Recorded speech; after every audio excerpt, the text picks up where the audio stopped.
All right, what's up, you guys? Sage here, fresh off the Zoom Investments Masterclass. And a thought: growth is forced, and it feels like you're forcing for nothing, but what you're actually doing is creating delayed opportunity. Meaning, when you force things, people notice. When you show up, regardless of what the circumstance may be, and you make sure that you put your best foot forward, you make sure that you're showing up to where you said you were going to show up at the time that you said you were going to show up. You go the extra step, you do the extra effort, you make the sacrifice. Like in the moment, it may not come to you in the way that you expect it to, and it may not come to you when you expect it to. But when you're continually applying pressure, and if you go back, you will continually see me using the dam analogy, saying, listen, you're putting pressure behind the dam, and eventually it's going to crack. And when it cracks, the floodgates are going to be open, and you're not going to be ready for how much the world has to give, how much you've grown, and what a platform can do for you when you are who you say you are. Do you get what I'm trying to say? So initially it's about becoming that person to begin with, and then when you know you are that person, when opportunities do come up, you need to find ways to make sure that you can be there. And I know it's not the easiest thing to do, and it sounds like I'm speaking from a point of privilege, but there are many times still that I will use the last of my resources at any given time. So it's not that we are in a drought and we will forever be in a drought, you know. But I still didn't lose ambition when the shower wouldn't get warm and the ceiling leaked and the roof is dripping. You know, I still didn't allow, what did Nipsey Hussle say? Never let a hard time humble us. I still didn't allow times when I didn't have, or it would be my lost that I'm using to show up to this spot, to meet this client, to make this engagement, to show up to this event, to, like, I didn't let the opportunity only looks like opportunity in retrospect. In the moment, it looks like risk. It's always that way, and it always will be that way. And we are either going to adjust and take the risk, or you're not going to take the risk and things are not going to happen for you. But realize that growth is manufactured. Growth is very deliberate, very, very deliberate. No one accidentally stumbles upon success. You have to engineer it, you have to manufacture it. And you can have the biggest, best blueprint on how you're going to achieve this, that, and the third, have the best projections, the best anything. But effort is applauded and execution is worship. I need to say that one more time in case someone actually is going to hear me and understand what I'm saying. Effort is applauded. Effort's cute. It's adorable. We all love that you try. But execution is worship. Meaning what? In those moments when you force it, you're executing. When you made the presentation on your laptop, that was effort. When you made the sacrifice of sacrificing whatever it had to be to make sure that you were in that room in that moment to present, that's execution. You executed. Did the result come off the way that you wanted it to?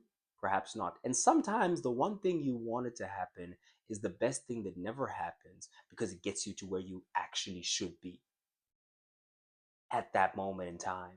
So success is born from luck. Success is born from things going the right way at the right time. It is the awareness of mind that capitalizes on that opportunity. And it is the force, it is the constant presence of yourself in the correct spaces that allows the luck to find you to begin with. And again, it won't look like luck. When you're approaching the thing, this won't look like the thing that's going to change the trajectory of this whole thing. This won't look like the thing that may get you the relationship, that may get you into the situation, get you the platform that's going to change the longevity of this whole thing. It won't look like that. It'll look like risk.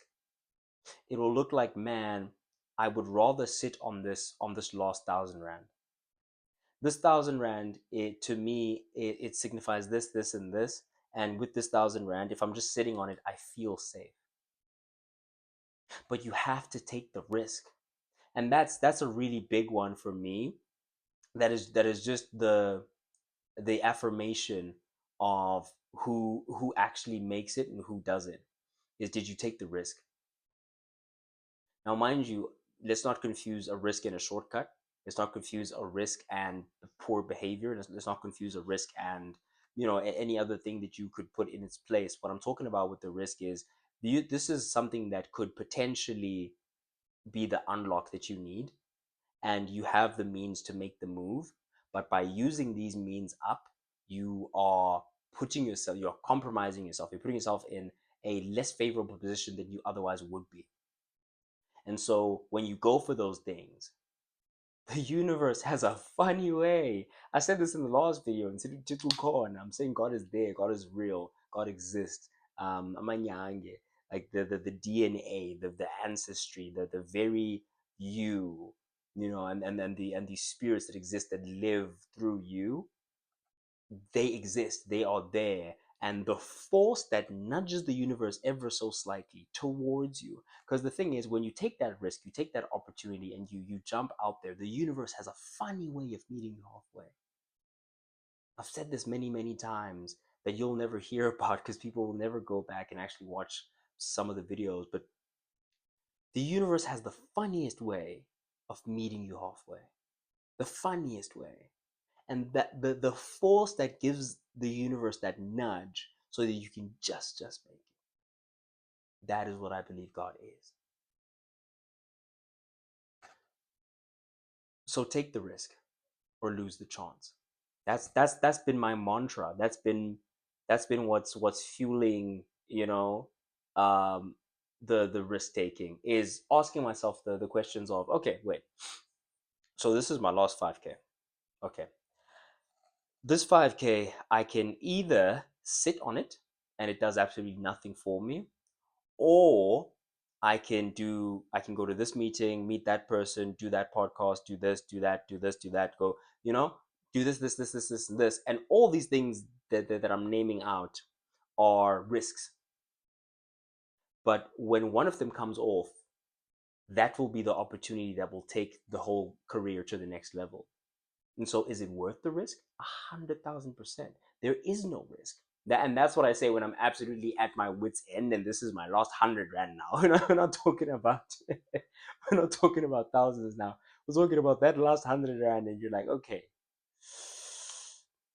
what are we actually gonna do? How much do we really want this? What are we actually willing to give? With that last one, I remind myself that, big man, there is no risk. Worst case scenario, we won't die. We'll have something to eat. We'll have a roof to sleep under. Meaning, even if that was rent, even if that was groceries, even if that was whatever, I have family to fall back on. And the worst case scenario is what? I'm gonna be embarrassed with my tail between my legs, and I'm gonna have to ask. I'm gonna have to humble myself and ask for help. Worst case scenario. If none of this works out, worst case scenario, I'm going to ask for help. I'm going to receive what little help there may be. And that little help will be that thing that just gets you over. Like, I'll say that my journey, I'll not say the journey, I'll say my journey has been, has been just make it, you bah, then bah, and then okay, next, and then because you're always pushing yourself to show up to places that are just beyond reach. You're always trying to do things that are just beyond where you probably should land. And if you're constantly moving just outside of your limits of potential, that's where true growth happens. But that's not comfortable. That's not a good place to be. Because again, you're operating outside of your capabilities at the end of the day. It may be just, but you're operating outside of your capabilities. And this, it might look like this to me, but in reality, it's outside of the screen, right? It's not even, it's in reality it's this. But I'll for perspective's sake, I'll say it's a small gap compared to what it could be. And when you're operating just outside of the limits of your potential, and you just make it, you grow. That space right there. And when I talk about that little nudge, I'm saying you go from like this, the gap is here, and you push to your absolute outer limits. You bet your lost, what, and this is just where you land up, and it looks like you're not gonna make it. And then every once in a while, it just meets you, and it's like affirming, like keep going. So growth is forced, my friends. Um, growth is forced. There is no risk. You take the risk or you lose the chance. And ultimately, it is by proxy of consistently showing up, consistently giving more than what you're comfortable giving, doing more than what you're comfortable doing, showing up, trying. Done beats perfect every time. Those little adages that let you know that you just need to be there. You need to be there consistently, and you need to do the best that you could possibly do in that moment in time. And forgive yourself, man, because sometimes there will be a time limit. Sometimes there will be a limit in bandwidth, and you found that you were only able to produce, like, you're only able to produce 80% of what you feel that you could have produced, or you filled the maximum of what your capacity was in that moment, and you created a moment for yourself, and it was special, it was good, it just wasn't everything that you wanted it to be. That's very important when you strive for excellence, is sometimes you're going to shoot for 100% and you're going to get 88. It's very important. Another thing that is going to be able to keep you going, this is the last point I'm going to make, hopefully. A very, very important point that keeps you going is sometimes you're going to shoot for 100, and you always shoot for 100. You always leave it all on that battlefield. You shoot for 100, and you believe every single time that you're going to get 100, and you get 88. It is the awareness of mind in that moment to look at that 88, instead of saying, oh, I didn't get 100. You look at that 88 and you go, that the quicker you can shift from, oh, I didn't get 100, to, well, I got 88. I got it. Hey, listen, it's not 90. You know what I'm saying? Maybe the cutoff for like a distinction or whatever, hey, it was 90 and you got 88. It's like, ish, or maybe the cutoff is 75 and you got 70. You were pushing for 100. It's like, the quicker you can go from, oh man, I didn't get the distinction, to, hey, we gave it a good go, and now we're now informed. We know what opportunities we didn't take, what risks we didn't take, and we know what to do, how to show up better next time. We take the lessons from it, and those will inform how we perform in the next opportunity. The quicker you can go from the one thing to the other, the more optimistic you can be, the more you can, look at those moments, give yourself grace, but not just grace, but be happy and proud of how far you've come. The further you're going to get to go, because that positive energy energizes you, that positive outlook on life energizes you. And if you're going to go to life through life with bitterness, then you slowly erode the energy that is allowing you to progress and hit 70 to begin with. All right, so not going to keep you for too long. Thank you for your time and attention. If you did in fact enjoy, please hit the subscribe button. I have been Sage, standing on business.